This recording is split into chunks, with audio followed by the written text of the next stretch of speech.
The chamber doors open before I am ready, and every eye in the room turns toward me at once. My name is Ethan Cole, and I am the only human standing in the Grand Assembly of the Galactic Council. 600 delegates from 42 worlds fill the tiered seats above me, and not one of them is smiling. The air smells of ozone and something sweet I cannot place, a scent designed for lungs that are not mine. I keep my spine straight and my hands still at my sides, though my heart is slamming so hard I am certain the nearest delegate can hear it. The council speaker, a tall being named Vashtor with skin like polished stone, rises from the high seat. His voice fills the chamber without him needing to shout. Ambassador Cole, Earth has been given 3 cycles to respond to the council directive. That time ends today. I already know what the directive says. I have read it 100 times since it arrived, until the words stopped feeling real and started feeling like something happening to someone else. Earth is to submit to council jurisdiction. Earth is to open its territory to inspection. Earth is to hand over its independent technology, including anything related to gate construction, under the label of a cultural correction program. In exchange, humanity will be permitted to exist within council space as a client species, protected, monitored, and controlled. The council has been more than patient with your world, Vashtor continues. You are young, you are unproven, and yet you have built things you should not understand how to build. This ends today, Ambassador. Kneel, and Earth will be spared the fate of species who refused. A murmur runs through the tiers. I feel it like a wind at my back. Somewhere above me, a delegate from a hive world clicks her mandibles together in something that might be laughter. I think of every briefing I sat through before I left Earth. I think of the quiet voice on the other end of the last secure call I received before boarding the transport that brought me here, a voice that told me to stall, to argue, to give nothing away, and to trust that Earth was not asking me to win this argument, only to survive it long enough for something else to happen. The council directive was reviewed by our government, I say, and my voice comes out steadier than I expect. Earth does not accept its terms. The silence that follows is worse than the murmur. It stretches long enough that I can hear the faint hum of the chamber's environmental systems, a sound I have never noticed before because there was always noise to cover it. Vashtor's expression does not change, but something in his posture shifts, the way a predator shifts when prey does something unexpected. You misunderstand your position, Ambassador. This is not a negotiation. I understand it perfectly, I say. You believe Earth has nothing to bargain with. You believe we are a young species who stumbled into gate technology by accident, copying what we found rather than understanding it. You are wrong on both counts, and I would advise the Council to consider that before this session ends. It is a bluff, mostly. I do not know the full plan. I was not told the full plan. But I was told to say exactly this, word for word, and I trust the people who wrote it more than I trust my own fear right now. Vashtor laughs, a short, sharp sound with no warmth in it. Around him, other delegates join in, and the chamber fills with the noise of 42 species finding humanity's defiance amusing. Earth has 3 star systems, Vashtor says. The Council controls the gate network that connects 7,000. Without our gates, your species cannot move a single ship beyond your own star. You have no fleet capable of standing against even one of our lesser battle groups, and you dare to threaten us. I have not threatened anyone, I say. I have told you our answer. What the Council does with that answer is the Council's choice. Then choose the consequences, Vashtor says, and something cold settles into his voice. Effective immediately, all Earth vessels currently within Council territory are to be seized. Earth's gate access will be suspended pending a full Council review. Sanctions will be applied to any species found trading with your world. This is your last warning, Ambassador Cole. Return home and tell your leaders that the next conversation will not be a conversation at all. I want to answer him. I want to say something that matches the fear crawling up the back of my throat. But I remember my instructions, and I remember that the people who gave them to me have never once been wrong about something this important. I will deliver your message, I say. I would ask the Council to consider carefully what happens next, because I do not believe you understand what you are dealing with. I turn and walk out of the chamber before Vashtor can respond, and I do not look back, though every instinct in my body wants to. Behind me I hear the rising babble of alien voices, arguing, mocking, already drafting the next round of sanctions in their minds. None of them notice the small data packet my personal assistant device sends the moment I clear the chamber doors, a single line of confirmation flashing on my wrist display. Message delivered, Phase 1 complete. I do not know what Phase 2 is. I was never told. All I was given, before I left Earth 11 months ago, was a name and a promise. The name was Helen Marsh, an engineer I had never heard of, listed in no public record I could find. The promise was that if the Council ever pushed Earth to the edge, she would find me, and everything would make sense. I walk through the station's long transit corridor toward the docking ring where my shuttle waits, past windows that show a starfield crowded with alien vessels, warships and cargo haulers and diplomatic cruisers all sharing the same lanes, all dependent on the same invisible highway of stargates that the Council has controlled for longer than human civilization has existed.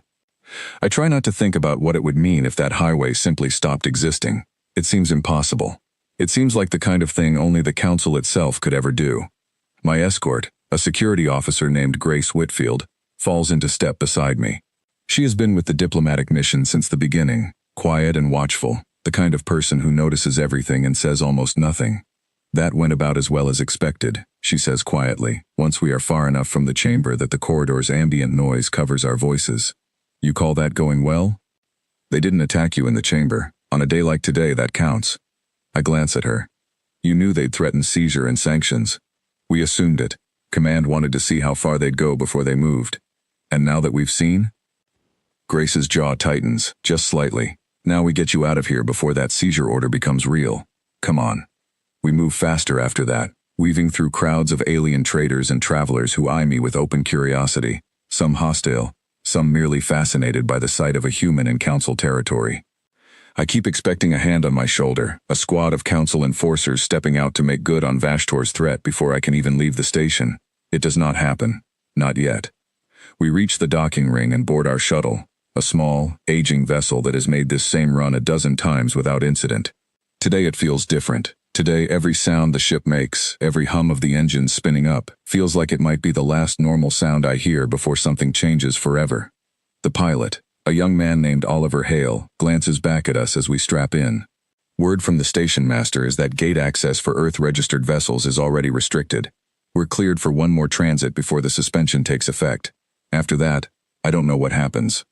Then let's not waste the transit we have, Grace says. Oliver nods and guns the engines. The shuttle peels away from the docking ring, and through the viewport I watch the Council station shrink behind us.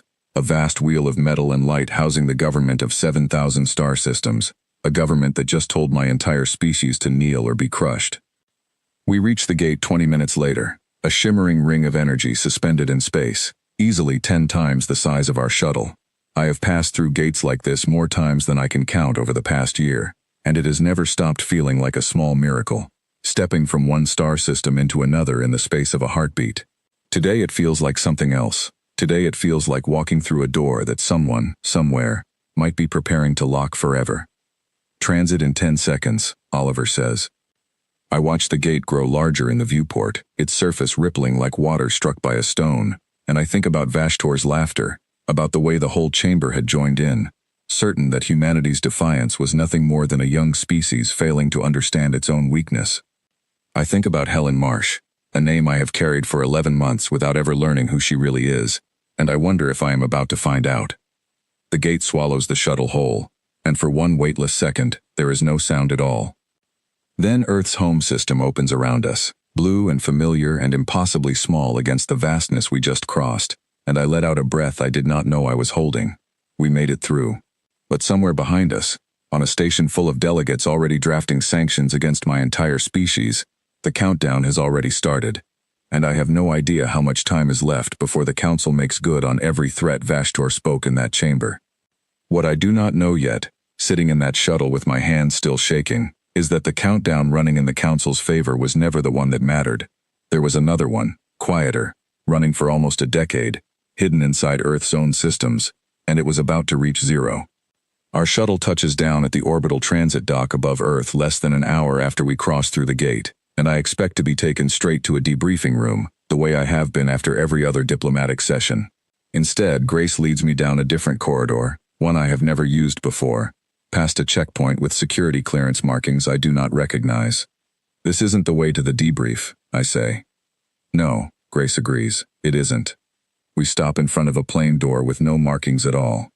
Grace presses her palm to a scanner beside it, and the door slides open onto a narrow transport pod, the kind used for moving between orbital stations quickly and quietly. Get in, she says. Someone wants to talk to you before command does. I hesitate for exactly 1 second before stepping inside. Whatever is happening, I have spent 11 months waiting for it, and I am not about to turn back now. The pod carries us in silence for almost 20 minutes, moving through Earth's crowded orbital lanes, past cargo platforms and defense satellites, and the skeletal frame of a shipyard under construction. I watch it all pass by the viewport and try to guess where we are headed, but nothing about the route makes sense until the pod begins to slow beside a station I did not know existed, a compact structure tucked behind the shadow of a much larger commercial platform, invisible unless you already knew where to look. What is this place? I ask. Somewhere that isn't on any public registry, Grace says. That's all I'm cleared to tell you.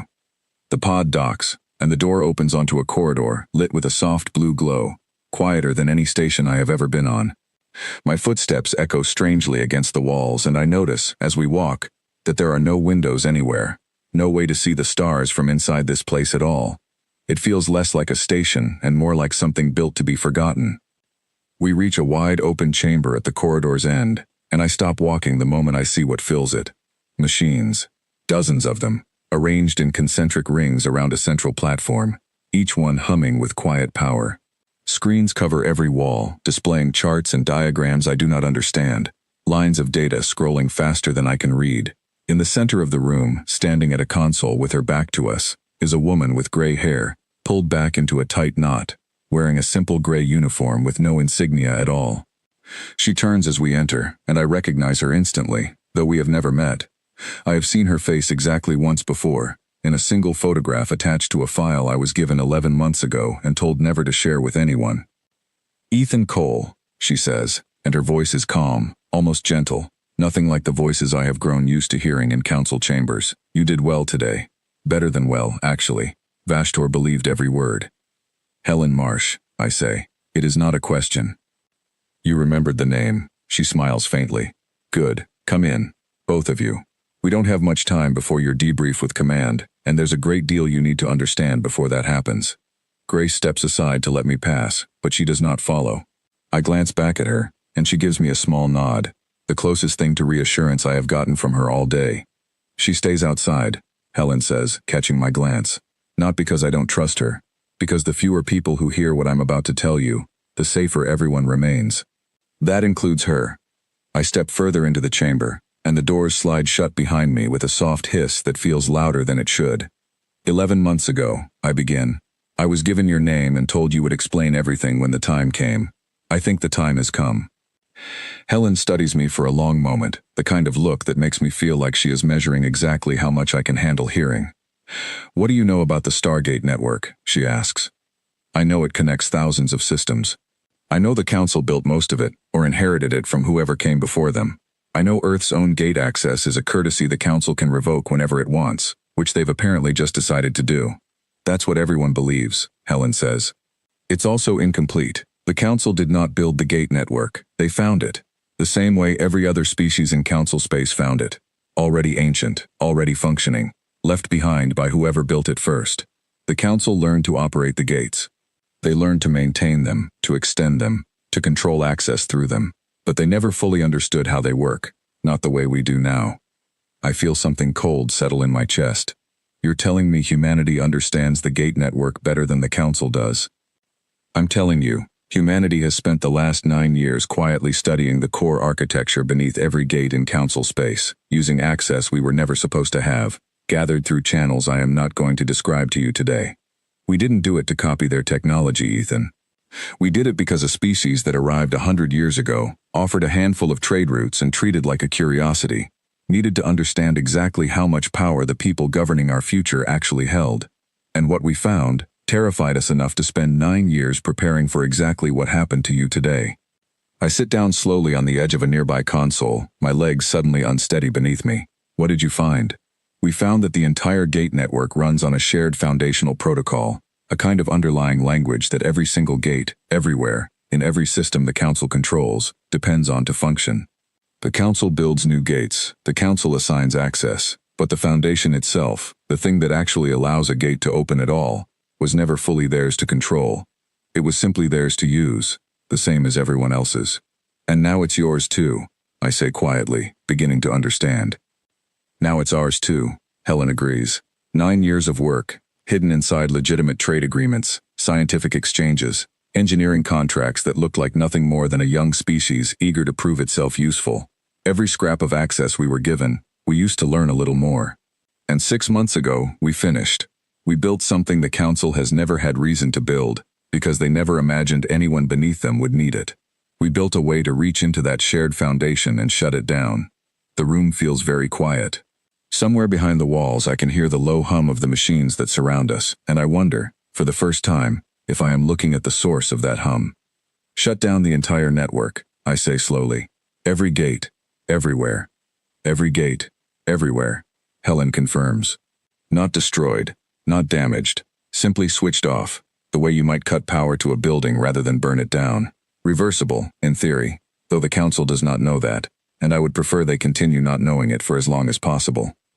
I stare at her, at the calm, almost tired way she delivers information capable of reshaping the balance of power across 7,000 star systems. When? I ask, because it is the only question that matters now. Helen glances at a display on the console beside her, where a single line of text counts down in small, steady numbers. 14 hours from now, she says, give or take. We wanted your message delivered first, Ethan. We wanted the Council to hear, in plain words, that Earth refused their terms, before we gave them any reason to believe we had the ability to back that refusal up. Vashtor needed to underestimate us one more time. You gave us that. Thank you.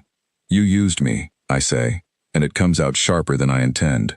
Yes, Helen says, without apology, though not without sympathy. We did. And I am sorry for how frightening that must feel right now. But Ethan, listen to me carefully, because this matters more than my apology ever could. In 14 hours, every ship in Council space that depends on those gates to move, to resupply, to communicate across systems, is going to stop. Every fleet spread across multiple star systems is going to find itself cut off from half its own strength. Every trade route, every supply chain, every diplomatic channel that runs through gate transit is going to go silent, all at once, everywhere, with no warning and no explanation. I think of the delegates in that chamber, laughing at Earth's defiance, so certain of their own untouchable power. I think of Vashtor's threats, seizure, sanctions, a warning that the next conversation would not be a conversation at all. They're going to think it's an attack, I say. They're going to think a great many things, Helen says. Some of them will guess correctly, most of them will not, and in the chaos that follows, Earth is going to need people who understand exactly what is happening, and exactly why. People who can help steady what comes next, rather than simply react to it. That is why you're here, Ethan. Not because we used you today, because we need you tomorrow, and the day after, and for however long it takes the Council to understand that the species they told to kneel just proved it never needed to. I sit in silence for a long moment, turning the numbers over in my mind. 14 hours, 7,000 systems, a single foundational protocol hidden beneath a network no one else had ever thought to question. What happens to the people caught in the middle of it? I ask finally. Human diplomats. Human colonies. Anyone who happens to be mid-transit when this goes dark. Something shifts in Helen's expression, the first crack I have seen in her calm since I walked into this room. That is the part of the plan I like least, she admits quietly. We minimized exposure wherever we could. Recalled everyone we were able to recall in time, but not everyone made it home before the window closed, Ethan. Some of our own people are still out there, on the wrong side of gates that are about to go silent, and there is nothing more we can do about that now except be ready for what comes after. I think of every human face I have seen in Council space over the past 11 months. Traders, engineers, diplomatic staff, colonists building lives on worlds far from home, all of them trusting that the gates beneath their feet would always be there when they needed to leave. How many? I ask. Enough that it will matter, Helen says. Enough that I need you to understand, before this begins, that what happens in the next 14 hours is not going to feel like a victory to everyone involved. It is going to feel like a victory to history, eventually. Today, for some people, it is going to feel like something else entirely. The countdown on the console behind her ticks steadily downward, indifferent to everything either of us feels about it, and I realize, sitting in that hidden room beneath Earth's orbit, that I am no longer simply a witness to what is about to happen. I am about to become part of it. Helen does not send me home. Instead, she gives me a seat in the hidden chamber, a small console at the edge of the room, where I can watch the same data feeds she and her team are watching, and she tells me to stay quiet, listen, and learn. For the next several hours, I do exactly that, while the countdown on the wall ticks steadily downward, and the room around me fills with more people than I expected. Engineers and analysts arriving in twos and threes through a door I had not noticed before, each of them moving with the quiet urgency of people who have rehearsed this moment more times than they can count. Grace is allowed back in around the 9th hour, though she says almost nothing once she sees the scale of what surrounds us.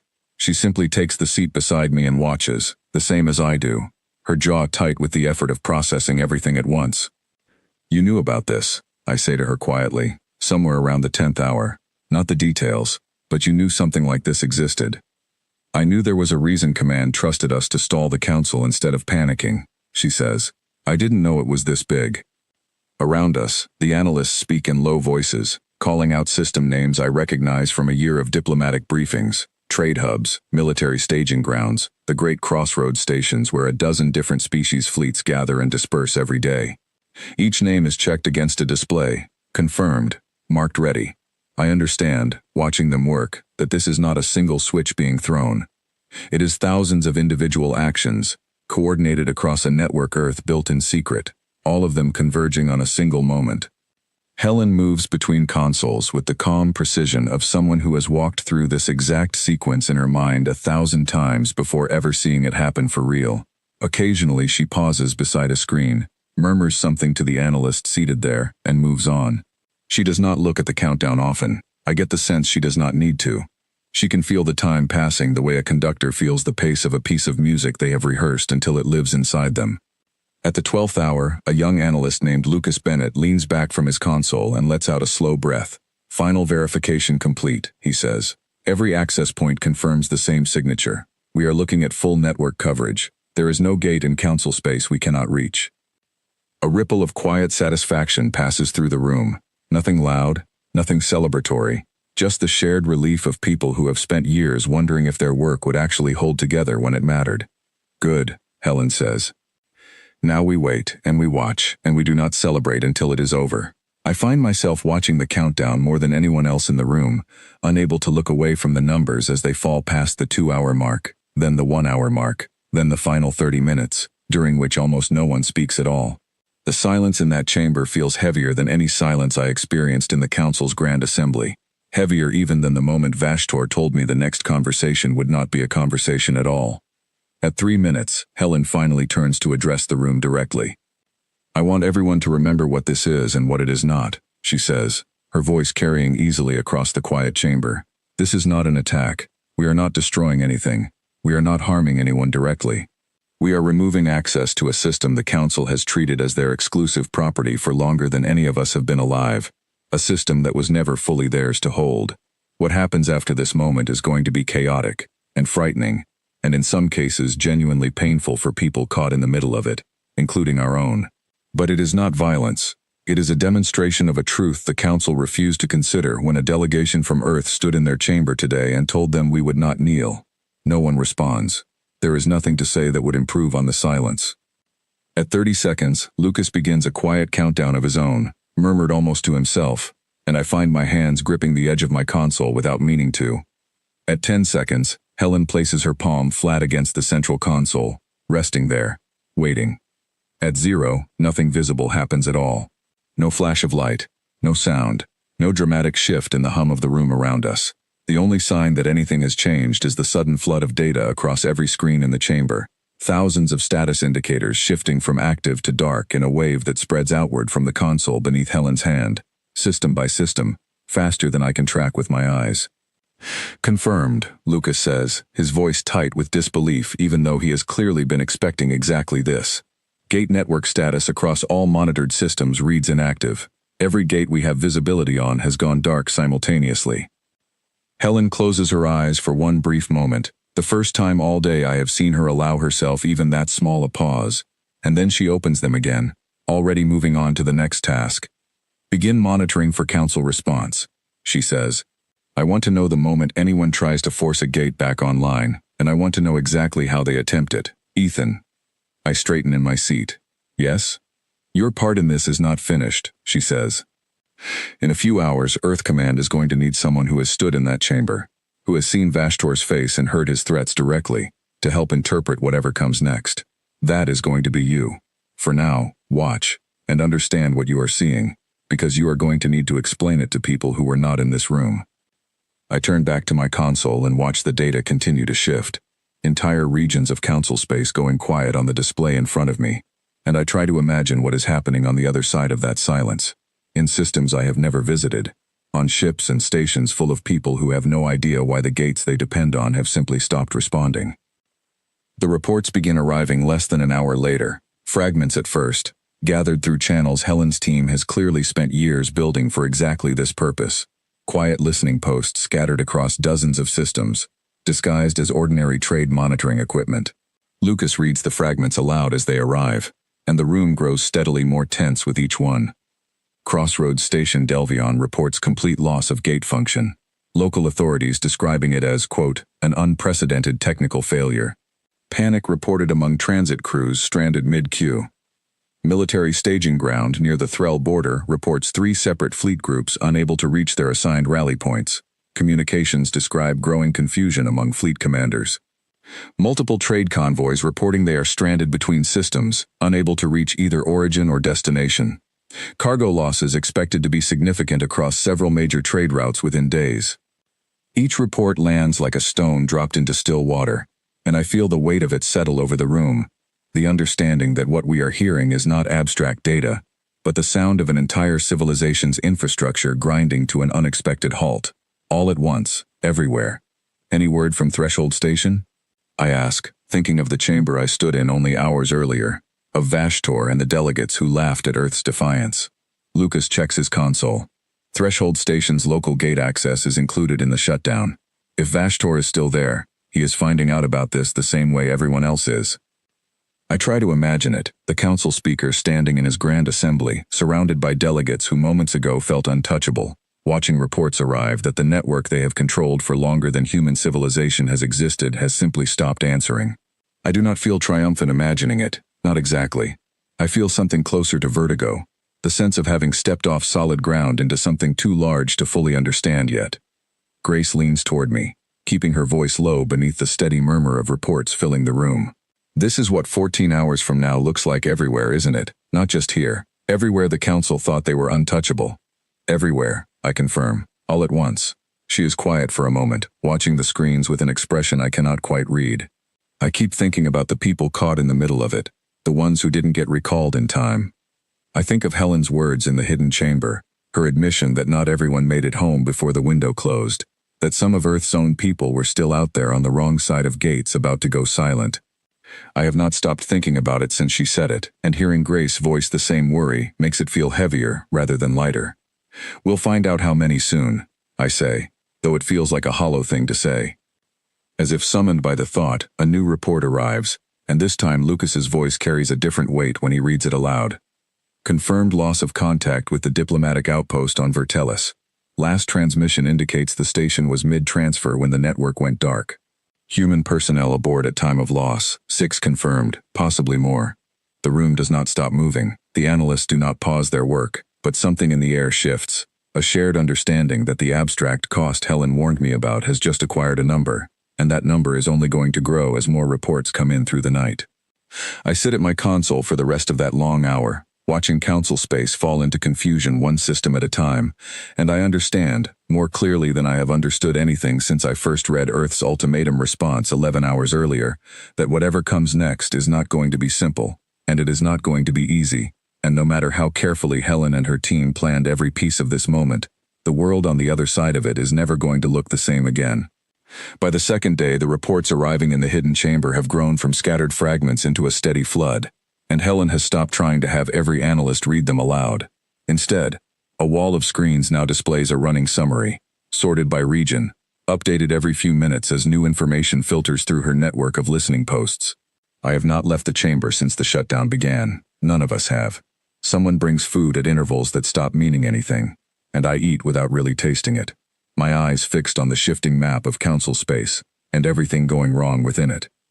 The picture that emerges over those first 2 days is not one of collapse, not exactly, but of a vast machine suddenly missing half its moving parts. Fleets that depended on gate transit to reinforce distant border systems find themselves stretched thin, unable to respond to threats that would once have been a short jump away. Trade networks that moved food, medicine, and raw materials between systems grind to a halt, and within days, reports begin arriving of shortages on worlds that had grown used to receiving regular shipments from systems now cut off entirely. Species relations are fracturing faster than I expected, Lucas says on the third day, scrolling through a summary of diplomatic chatter his team has managed to intercept. The Council held things together partly through shared dependence on the gate network. Everyone needed everyone else to keep it running smoothly. Now that it's gone, old grievances are surfacing fast. He is right. Reports arrive of two border species, the Threll and the Kavash, exchanging accusations over a disputed mining colony that has been cut off from both their supply lines, each side certain the other engineered the situation to gain an advantage. A trade alliance that has held for over a century between three merchant worlds collapses within a week, each member blaming the others for failing to maintain contingency stockpiles.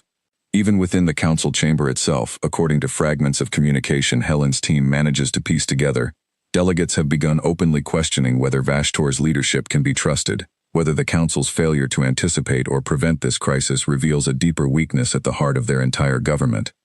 They're turning on each other, Grace observes, watching the same reports I am. I thought they'd unite against a common problem. Instead, they're falling apart. A government built on control doesn't handle losing control very well, Helen says, not looking up from her own console. The council held 7,000 systems together by making sure no single species had the ability to challenge their authority. They never built real trust between those species, because real trust wasn't necessary as long as the council held every lever. Now the levers are gone, and there's nothing underneath to hold things together except whatever goodwill happened to exist independently. Turns out there wasn't much. I think of the council chamber, the tiered seats full of species who laughed together at Earth's defiance, delegates who seemed united in their contempt for a species they considered beneath them.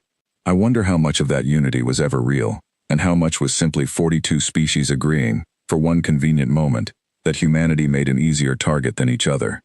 On the fourth day, the first attempt to force a gate back online reaches Helen's monitoring network, and the entire chamber shifts its attention to a single screen displaying the data as it comes in. Attempt detected at Threshold Station, Lucas reports, his fingers moving quickly across his console. Looks like a council engineering team trying to manually override the shutdown at the source. They're throwing significant resources at it. Let them try, Helen says calmly. Show me what they're doing. The screen fills with a stream of technical data I do not fully understand, lines of activity, representing the council engineers' attempts to reach past the shutdown and restore function to the gate. I watch Helen's expression as she studies it, searching for any sign of concern, and find none. They're working from an assumption that this is a conventional failure, she says after a few minutes. A power disruption, a corrupted control system, something they can fix with brute force, and enough hours. They have no framework for what actually happened, because they've never had reason to imagine a species beneath them could reach the network's foundation at all. They're going to keep trying for a long time, and they are not going to succeed, because the shutdown isn't happening at the layer they're looking at. How long before they figure that out, I ask. Eventually, Helen says. Smarter minds than the ones currently assigned to that station will get involved. It's only a matter of time before someone on the council realizes this isn't an accident, and once they realize that, they're going to start looking for who could have done it. That's the clock we're really working against now, Ethan, not how long the network stays down. How long before the council understands who brought it down, and what they decide to do about Earth once they do. That threat settles over the room with a weight that had not quite been there before, and I find myself thinking, for the first time since the shutdown began, about what happens when the council stops flailing and starts hunting. The answer arrives sooner than any of us expect. On the sixth day, Helen calls me to her console directly, her expression tighter than I have seen it since this began. We've picked up chatter from a council military channel, she says. They've identified irregular activity in the trade agreements Earth signed over the past 9 years. Nothing conclusive yet, but they're asking the right questions. It's only a matter of time. What happens if they get conclusive proof? I ask, though some part of me already suspects the answer. Then the council stops trying to fix the gates and starts trying to punish the species they believe broke them, Helen says. Right now, every fleet they have is scattered and stretched thin, cut off from half its own strength by the very shutdown we caused. That is our advantage, and it will not last forever. Ships can travel without gates, slowly, using conventional engines. It takes months instead of moments, but it can be done. If the council commits to that kind of mobilization, aimed at Earth specifically, We are going to see it coming from a long way off, and we are going to have time to prepare. But make no mistake, Ethan. The moment they have proof, this stops being a demonstration and starts being a confrontation. And confrontations carry a cost that demonstrations do not. I sit with that for a long moment, watching the screens around me continue their steady flow of reports, an entire civilization stumbling through a crisis none of them saw coming, while somewhere among the confusion, a hunt for the truth has already quietly begun. What do we do? I ask finally. We prepare Earth's response for the moment they figure it out, Helen says, and we make sure that when they come looking for answers, they find a species ready to give them terms, not excuses. That's where you come back in, Ethan. Command wants you back in the diplomatic rotation. They believe the Council, once it understands what has happened, is going to want direct contact with Earth again, and soon. When that happens, they want someone in the room who has already stood in front of Vashtor and refused to flinch. I think of the chamber, of Vashtor's laughter, of the certainty in his voice when he told me the next conversation would not be a conversation at all. I wonder what his voice will sound like the next time we speak, once he understands exactly what humanity is capable of. I'll be ready, I say, and I mean it, though I do not yet know how heavy that readiness is about to become. 2 days later, word reaches the chamber that a Council investigative team has traced the trade agreement irregularities directly back to Earth, and for the first time since the shutdown began, Helen allows the room a moment of genuine stillness, everyone pausing their work to absorb the news. They know, Lucas says quietly. They suspect, Helen corrects. There's a difference, and it's a difference we're about to have to manage very carefully. Ethan, Grace, get ready. Command is going to want you moving within the hour. I stand, my legs unsteady beneath me in a way that has nothing to do with exhaustion, and I understand, walking toward the door of that hidden chamber, that the quiet phase of this crisis has ended, and whatever comes next is going to happen in the open, in front of every species across 7,000 systems, and I am going to be standing in the middle of it. Before Command sends me anywhere near a Council delegation, they send me to a briefing I did not expect, one that has nothing to do with diplomacy, and everything to do with the cost Helen warned me about on the very first day I learned her name. The briefing room is small, tucked into the same orbital station that houses Earth's Central Command, and when I arrive, I find a wall covered in names. Not statistics, names, human names, each one attached to a location, a role, a last known status. I count them without meaning to, and I stop somewhere past 30, unable to keep going. A woman I have not met before, introduced to me only as Claire Dunmore from the office coordinating stranded personnel, walks me through the wall with a patience that feels like it is costing her something to maintain. These are the people we haven't been able to bring home, she says. Diplomatic staff, trade representatives, a few independent colonists who settled on worlds within Council space before the shutdown.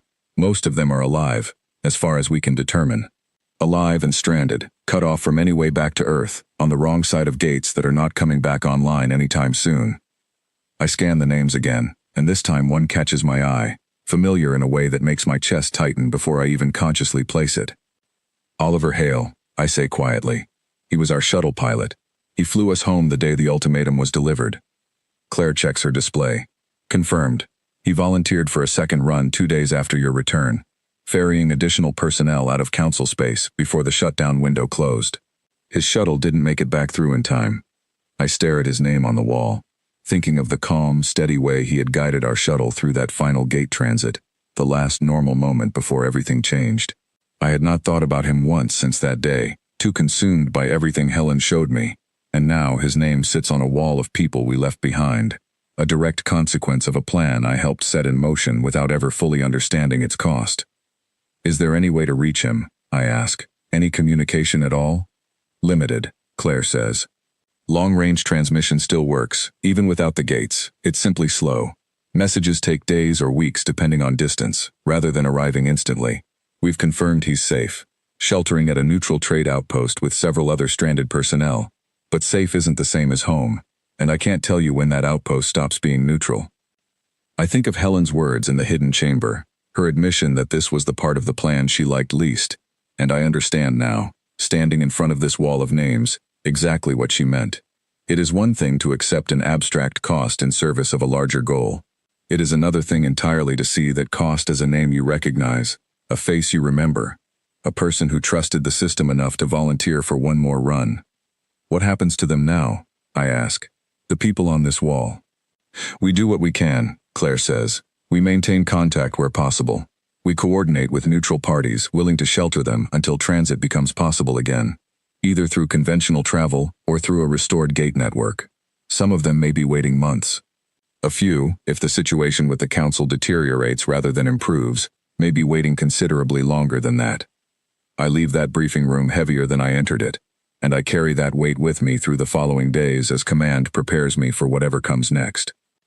I find myself thinking more than once about the difference between the version of this story I understood a week ago, a bold, decisive strike against an unjust power, and the version I understand now, a story with names on a wall, with people like Oliver Hale waiting in uncertainty on the far side of a decision he had no part in making. Grace finds me one evening in the station's small observation deck, one of the few places on this station with an actual window, and she does not say anything at first, simply stands beside me and looks out at the same starfield I have been staring at for the better part of an hour. "You've been quiet since the briefing," she says eventually. "I keep thinking about Oliver," I admit. "About all of them. We did something enormous, Grace, something that's going to be remembered for generations, assuming we survive what comes next. And it cost real people something real, right at the start, before we ever got the chance to prove it was worth it." "Was it worth it?" she asks, and I can tell from her tone that she is not testing me. She genuinely wants to know what I think. I consider the question longer than feels comfortable. "I don't know yet," I say finally. "I think that's the honest answer. I believed in what we were doing when I stood in that chamber and told Vashtor Earth wouldn't kneel. I still believe in it. But believing in something and knowing its full cost are two different things, and I only really learned the cost after I'd already helped make it happen." Grace is quiet for a while before she answers. "I don't think anyone who does something this size gets to know the full cost in advance," she says. "Not honestly. Helen probably came closer than anyone, and I still don't think she knew everything that wall would look like until she saw it herself. That doesn't make it easier." "No," she agrees. "It doesn't, but I think it makes it more real, and real is better than easy, even when real hurts." I think about that for a long time after she leaves, standing alone at the window, watching the slow turn of Earth beneath us, blue and quiet, and utterly unaware, for most of the people living on its surface, of exactly how close the last 2 weeks have brought their entire civilization to a turning point that will define everything that follows. 2 days later, I am called back to the hidden chamber, and I find Helen waiting for me, her expression carrying a weight I have not seen on her before, something closer to the tiredness of a person who has been carrying too much for too long, without permission to set it down. "I heard you visited Claire's briefing," she says. "I saw the wall," I say. "I saw Oliver's name on it." Helen nods slowly. "I know his family. I approve the second run he volunteered for. I want you to understand, Ethan, that I do not carry that lightly. Whatever else you might think of me, after everything I've asked you to help with. I don't think you carry any of this lightly," I say, and I mean it. Whatever else Helen Marsh is, whatever calculations she has made in service of a plan 9 years in the making, I have not once seen her treat the cost of that plan as though it did not matter. "Then let me tell you something. I have not told anyone outside my own team," she says. "Every name on that wall matters to me more than the entire diplomatic advantage we've gained over the council this past week. If I could trade every gain we've made for the certainty that every one of those people comes home safely, I would make that trade without hesitation. But I don't get to make that trade, Ethan. None of us do. What I get to do is make sure that the sacrifice already made is not wasted, that the outcome we're fighting for is worth what it has already cost, and that we bring home as many of those names as humanly possible before this is over." "How do we do that?" I ask. "We finish what we started," Helen says. "We force the council to negotiate as equals rather than rulers, and as part of that negotiation, we make certain the return of stranded personnel, ours and anyone else caught in this, is not a footnote, but a central demand. The council needs the gates back as badly as we do, Ethan. That gives us leverage we can use for more than just political terms. We can use it to bring people home." I think of Oliver Hale, sheltering at a neutral outpost somewhere across the gap the shutdown created, waiting for news he cannot yet receive, and I feel something in me settle into resolve rather than doubt. "Then let's make sure it's worth it," I say. "Let's bring them home." Helen studies me for a long moment, and something in her expression softens, just slightly. "That's exactly the answer I was hoping to hear," she says. "Because Command has just confirmed it. The Council has requested direct contact with Earth. They want to talk, Ethan. For the first time since this began, not as rulers issuing demands, but as a government that has finally understood, it is not the only power left standing in this story. I feel my pulse quicken, the same nervous energy I felt standing in the council chamber weeks ago, though this time it is edged with something new, something closer to purpose than fear. When do I leave? I ask. Tomorrow, Helen says. And Ethan, this time you are not walking into that chamber to deliver a message and stall for time. You are walking in to set the terms of what comes next. Do not waste that chance. Reaching the council this time is nothing like the routine gate transit I remember from a month ago. Without a functioning network, Earth's delegation travels aboard one of our own long-range vessels, a journey that would once have taken moments and now takes the better part of 3 days, crossing empty space at speeds that feel almost insulting after a year of instant transit between stars. I spend most of that journey in the small conference room aboard the ship, working through briefing materials with Grace and a small team of advisors, rehearsing every possible version of the conversation ahead. They requested this meeting, one advisor, a sharp-voiced negotiator named Vera Simmons, reminds me for what feels like the 10th time.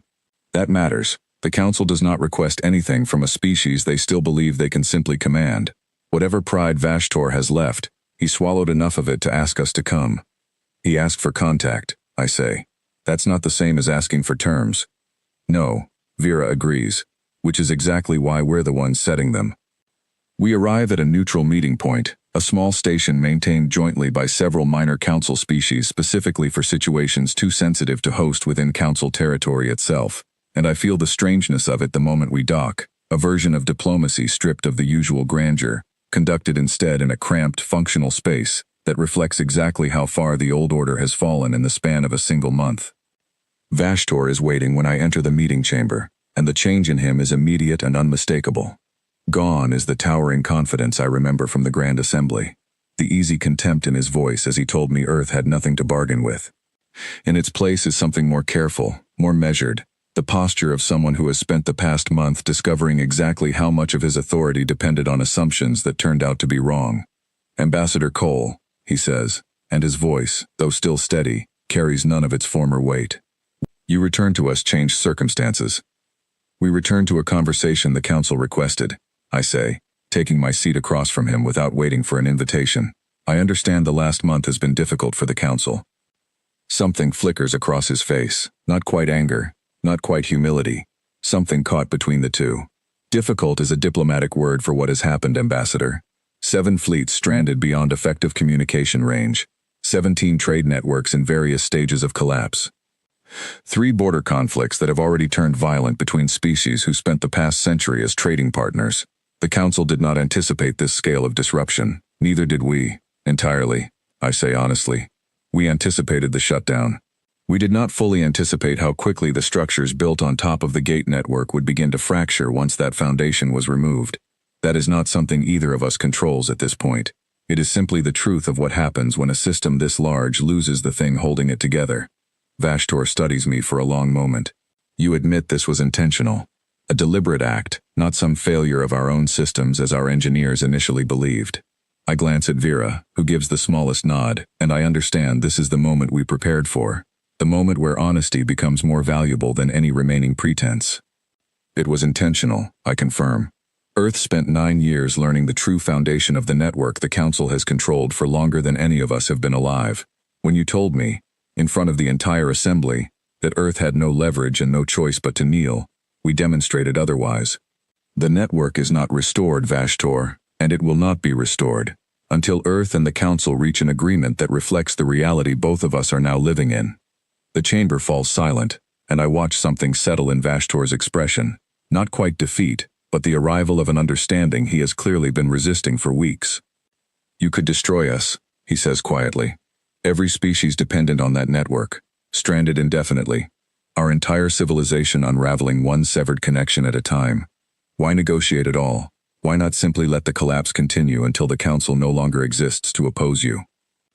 It is the question I have been waiting for someone to ask, the one Helen prepared me to answer before I ever left Earth.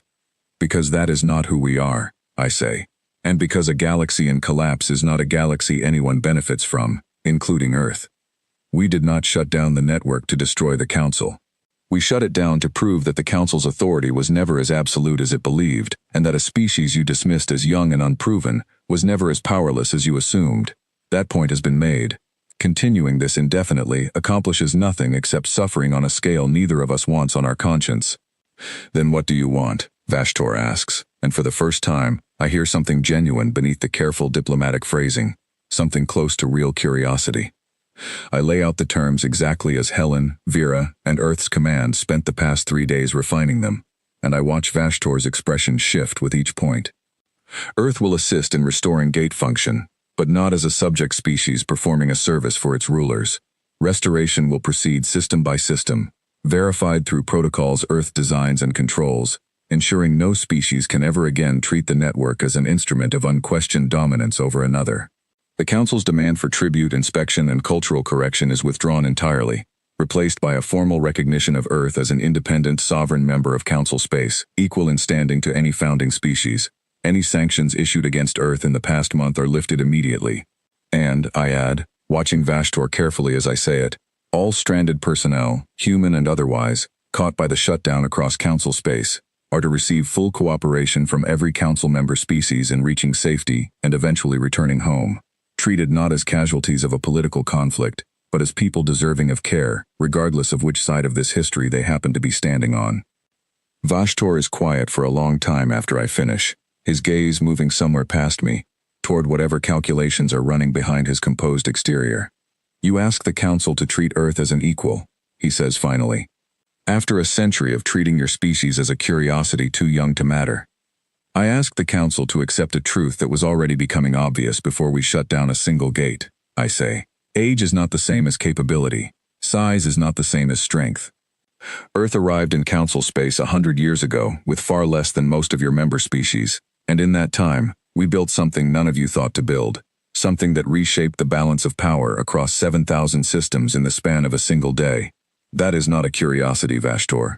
That is a demonstration of exactly what we are capable of when we are underestimated. Something in the way he looks at me then feels different from anything I have seen from him before. Not quite respect, not yet, but the beginning of something that might grow into it given enough time. And if the Council refuses these terms? He asks. Then the network stays dark, I say simply, and every day it stays dark. The Council's authority erodes a little further, the fractures between your member species grow a little deeper, and the version of Council space that eventually emerges from this crisis looks less and less like anything you currently recognize. We are not offering you these terms because we fear what happens if you refuse them, Vashtor. We are offering them because we believe a stable, cooperative galaxy is better for everyone, including Earth, than one held together purely by fear of a power that has just proven itself far less absolute than anyone believed. The negotiation stretches on for hours after that, details refined, language adjusted, Vashtor pushing back on certain points and yielding on others, Vera matching him move for move with a patience that never once wavers. By the time we finally reach agreement, the artificial lighting in the chamber has cycled through what would have been an entire day back on Earth, and I feel the exhaustion of it settle into my bones even as something lighter rises alongside it, something that feels, cautiously, like relief. The Council will need to ratify this formally, Vashtor says as the session finally closes, but I will recommend acceptance. I do not believe there is a version of this crisis that ends well for us otherwise. Then I look forward to seeing it ratified, I say, and I mean it. He studies me one final time before we part, and something in his voice when he speaks again carries none of the contempt I remember from our first meeting. You said in the assembly that I did not understand what I was dealing with, he says. I believe I understand now, Ambassador Cole. I hope, for both our sakes, that understanding is enough to prevent this from ever happening again. So do I say. But Vashtor, understand this as well. Earth did not do this because we wanted power over the Council. We did it because we refused to accept powerlessness within it. If the Council ever again mistakes patience for weakness, know that the gates can go dark a second time, and next time, we will not need 9 years to prepare.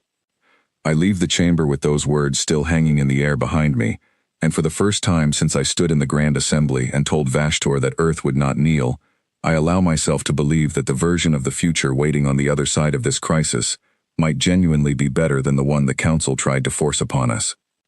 The Council ratifies the agreement 11 days later, and I am not in the chamber to see it happen. Instead, I am back in Helen's hidden station above Earth, standing beside her as the first gate in the restoration sequence flickers back to life on the main display. A small point of light returning to a network map that has been dark for almost 6 weeks. That's the Crossroads Gate near Delvion, Lucas reports, his voice carrying a note of something close to wonder. Verification protocol engaged.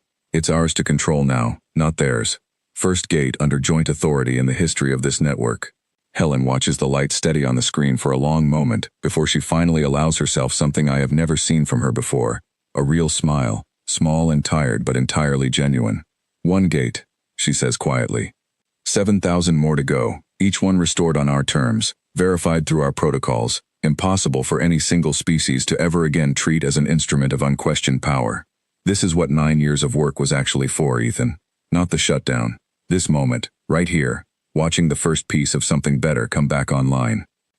Over the following months, I watched that process continue, gate by gate, system by system, the network slowly returning to function under a framework Earth helped design, one that spreads verification and oversight across multiple species, rather than concentrating it in Council hands alone.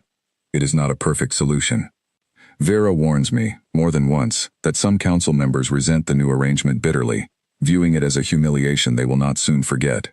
But it holds, week after week, restoration proceeding steadily, trade slowly resuming, fleets finding their way back to their proper stations, and the fractures that opened during the crisis begin, cautiously, to heal. Oliver Hale comes home in the 4th month, aboard one of the first restored transit routes, and I am there at the docking ring to meet him, along with Grace and a small crowd of relieved friends and family who have waited far longer than any of them should have had to. He looks thinner than I remember, tired, in a way that goes deeper than simple exhaustion, but he is alive, and he is home, and when he sees me waiting, he manages a small, genuine smile. "Heard you had a busy few months," he says, and there is no bitterness in it, only the dry humor of someone who has had a long time to think about everything that happened while he waited. "Heard you volunteered for a run you didn't have to take," I say. "I'm glad it didn't cost you everything. Wasn't going to let good people get left behind if I could help it," he says simply. Guess that turned out to matter more than I expected. I think of the wall of names in Claire's briefing room, of how many of those names have since been crossed off, marked returned rather than missing, and I understand that this, more than any diplomatic victory in any council chamber, is the outcome that matters most to the people who lived through the past several months, rather than simply read about them afterward. A year after the shutdown, I find myself standing once more in the Grand Assembly, though the chamber looks different to me now than it did that first day. Less imposing, more simply a room full of representatives trying, imperfectly, to govern something too large and too varied for any single authority to control alone. Vashtor is still speaker, though his position feels less like unquestioned command and more like the careful stewardship of a coalition that has learned, the hard way, that no single voice in this chamber holds all the power it once believed it did. He calls on me during the session, and I rise to speak, no longer the nervous young ambassador who once tried to sound steady while his heart pounded in his chest, but someone who has walked through a crisis large enough to reshape an entire galaxy and come out the other side with something worth building on. Earth's position remains unchanged, I say to the assembled delegates. We do not seek to rule this network, and we never did. We sought only to prove that we could never again be forced to kneel simply because we were young, or small, or underestimated. That point has been made. What we build from here is a choice all of us get to make together, and I believe, if we choose carefully, what we build can be stronger and fairer than anything that came before it. There is no laughter this time when I finish speaking, no murmur of contempt rippling through the tiers above me. Instead, there is something quieter, something closer to genuine consideration, delegates from a dozen different species weighing my words rather than dismissing them, and I understand, standing in that chamber a year after everything began, that this, more than the shutdown itself, more than the negotiation that followed, is the true measure of what humanity accomplished.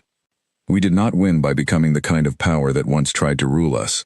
We won by proving that power built on fear and control eventually breaks apart under its own weight, while power built on demonstrated capability and quiet resolve earns something far more durable, a seat at the table that no one can ever again pretend does not belong to us.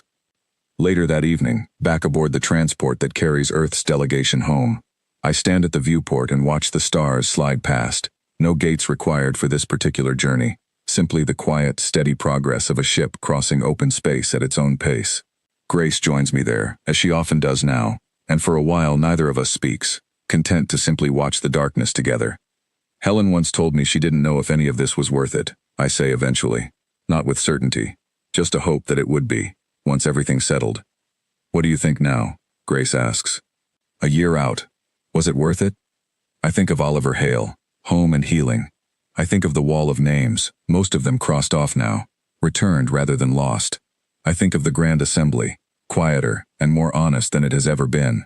Delegates learning, slowly, to treat each other as equals rather than rivals scrambling for advantage. I think of every gate restored under a framework no single species controls alone, a small, stubborn insistence that power, once concentrated too completely in any one place, eventually fails the people it was meant to serve. I think we didn't just survive what the Council tried to do to us, I say finally. I think we changed what the whole network was ever going to become.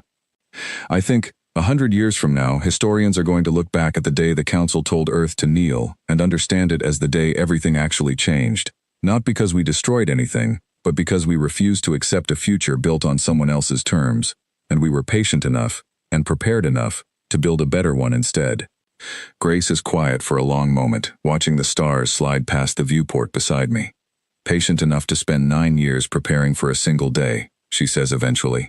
That's not something most people would have the discipline for. No, I agree. But it turns out that's exactly what it took. Not violence, not conquest, just patience and preparation, and the willingness to prove, once and for all, that a species can be young and still be formidable, small and still be immovable, underestimated and still hold the one thing no ultimatum can ever take away, the simple, stubborn refusal to kneel. The ship carries on through the quiet dark, no gate required, no permission needed from anyone but ourselves, and somewhere ahead of us, Earth waits, changed forever by everything that happened, but still exactly, defiantly, itself.